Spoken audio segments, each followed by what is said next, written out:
He was born in 1896.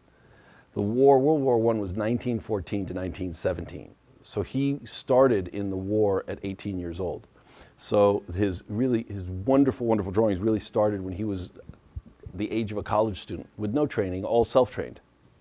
Emil was in the 4th Army and soon became a famous personality for his work in the Army newspaper. All of Austria knew his drawings, posters, and cards, and we were all very proud of him. One thing that my father has written is that my grandfather never thought of his work as being art. It was really a matter of reportage. You know, he was recording stuff. That's what he was doing. He didn't think he was good enough to make art, which is very funny. All right. Now, compare the styles.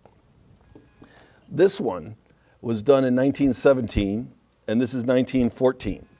So what was he trying to achieve with this one? And it is signed with his name and in German or Czech, in the field, 1917. IF means in the field. So this one is this is personal consumption. This is him using himself because he likes to draw. And this is trying to achieve a particular thing for a greater purpose. But if you look at the caricatures of what he's drawing there and the life that he's bringing to them, it's not just a record. You know, this piece here is a record of what a gun looks like, and this is an interpretation of life and a representation of life as he sees it. This is almost like a camera. It's so accurately done. You can almost rebuild that thing, that structure, from looking at the rendering, whereas this is an expression of life.